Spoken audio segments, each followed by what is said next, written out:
If you don't ask, the answer is always no. Well, for these proposed NFL stadiums, they asked all right, and got a big fat hell freaking no. Why did these seemingly good ideas get swatted down like Texans fans' hopes and dreams every January? Some were too ambitious, others too costly, a few nobody wanted, and one was literally not on this planet. Yeah, why were these NFL stadiums never built is coming up right after this. The 2010s were a rough decade for men. Man bun, mansplaining, manspreading. Well, it's 2020, it's time to take the word man back. And that starts with man soap. I have been using Dr. Squatch to cleanse myself, and it is 100% the highest quality soap that is made for real men. Stop using weak-ass soap that dries your skin or leads to irritation and acne, or leaves you smelling like you stepped out of a tulip garden. Dr. Squatch refuses to cut corners with their high-quality, traditionally made soap that uses all natural ingredients and comes in amazing, manly scents. Personally, I like pine tar as it's both the MVP in the shower and gives you confidence to round the bases. You know what I mean. I like Dr. Squatch so much I want you to try it risk-free. That's right, with their satisfaction guarantee, they are so confident that you'll love it. If you aren't satisfied, they'll give you your money back. No questions asked. So after this video, click on my link below and get 30% off their top seller pack plus free shipping. Remember, you have nothing to lose. It's a new decade, man, and it's time to clean yourself like one. Dr. Squatch.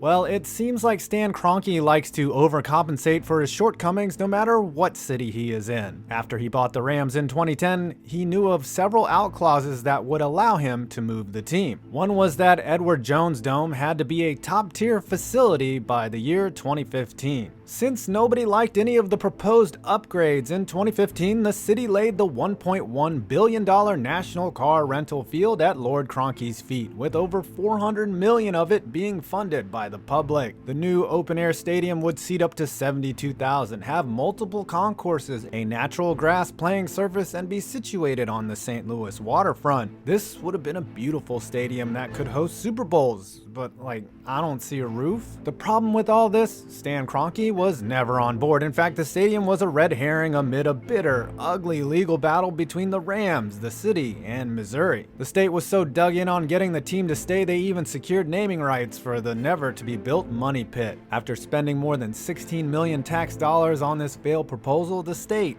still lost their team. And while the vans were being loaded, Kroenke announced that he would be building the new $2 billion SoFi Stadium in LA without public funds, cucking an entire city.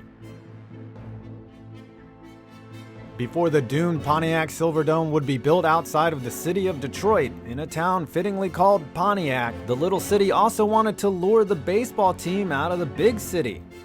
Their idea? Put the Lions and the Tigers right next to each other. And to save costs, let them share a roof? Yeah, this is their concept sketch from 1973 that included a mobile roof that would cover one venue at a time, or the parking lot. In 2018, Vivid Seats and NeoMam Studios re-rendered this proposal, and even in full color it looks ridiculous. What if it's raining and both teams want to play? Do the teams fight over the roof like siblings? The project ended up being too expensive, and the Tigers really were never down with moving 12 miles north of the city. After the Silverdome was used up and destroyed like an aging porn star, the Lions moved back to Detroit.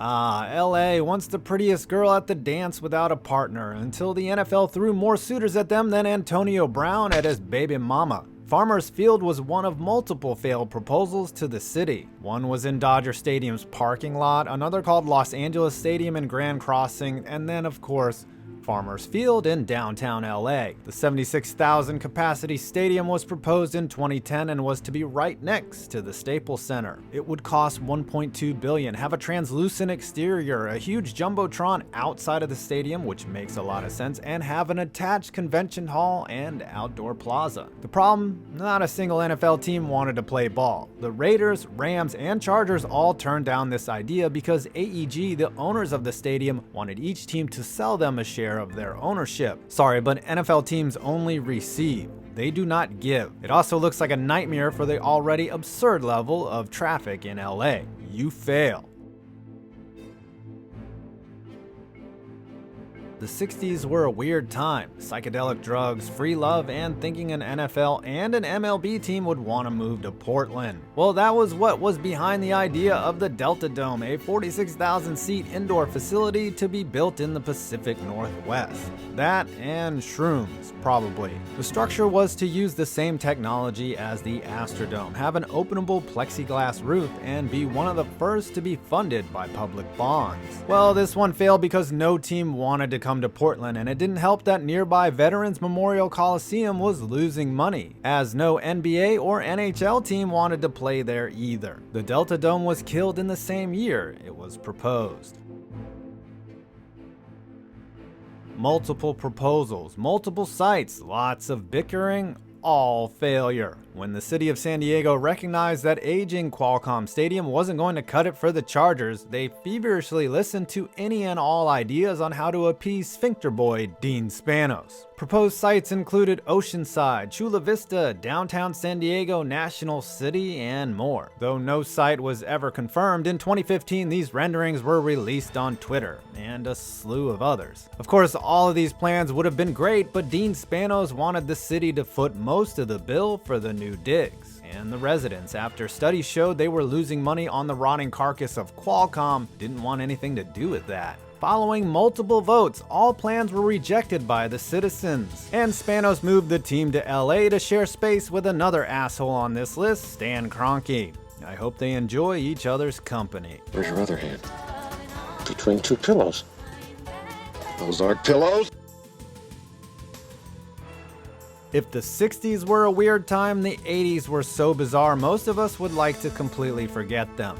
What must have been drawn up by a coke-fueled architect was the Chicago Sports Complex, which featured an outdoor baseball stadium right next to an indoor football stadium. I found the plans on stadiumpage.com and they are kind of amazing. Situated in the North Loop part of South Chicago, the Bears would have played in a 78,000-seat stadium and the White Sox in a 54,000-seat park. This plan was rejected in 1990 by the Illinois legislature. The architect is probably still rubbing his gums.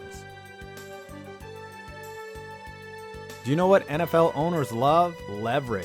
Whether it's over a poor victim of sex trafficking or an entire state, Robert Kraft definitely falls into that category. In 1998, Kraft announced that he would be moving the Patriots to a new facility in Hartford, Connecticut. I guess they are the New England Patriots. His plan called for a 68,000-seat stadium to be built on the waterfront with a hotel, mall, and entertainment center. The revenue would be split with the state, and he wanted all of this done in 4 years. Of course, the residents challenged the proposal, site problems were discovered, and eventually the whole deal fell through. Enraging Governor John G. Rowland, who afterwards stated he was a Jet fan for life. Bad move. I'd ask him for commentary, but he's in prison for mail fraud. The Pats moved into Gillette in 2000, and Robert Kraft likes to solicit hand jobs from massage parlors. It's hard being the little brother, isn't it? Sometimes you have to venture out and find your own level of failure. And for the Jets, this one surprisingly didn't involve a draft or a coaching hire. Westside Stadium was proposed in 2004 and was to be an 85,000-seat retractable roof state-of-the-art stadium on Manhattan's waterfront. It was conceived not by the Jets but by Governor George Pataki and Mayor Michael Bloomberg. The labor unions were on board, no shit, but neighborhood activists didn't want it. James Dolan and crew probably helped that, as he didn't want competition for MSG, and taxpayers really didn't want to fund the project either. But the real nail in the coffin was that Westside was contingent on hosting the Olympics, and when the 2012 games were awarded to London, the stadium idea was buried along wherever Jimmy Hoffa's body is. The Jets tucked tail and stayed in New Jersey with the Giants. And finally, a bonus stadium, Silo, on the freaking moon. I'm not entirely sure this was a real thing, but there are drawings of it, and drawings make things real, right? Silo, the Stadium Internacional Lunar Olympics, was going to be the first stadium ever built on the freaking moon. Designed by crack addicts Brian Harms and Keith Bradley in 2010, the out-of-this-world arena was to hold 100,000 people and take advantage of the moon's light gravity and host the Olympics. Well, would have been good for the high jump. I know this vid is for NFL stadiums, but you know Goodell would have found a way to tap into the alien moon market. The designers had the stadium sitting in a crater with fuel cells for you know what? I'm done talking about this shit. Like the architects should have done.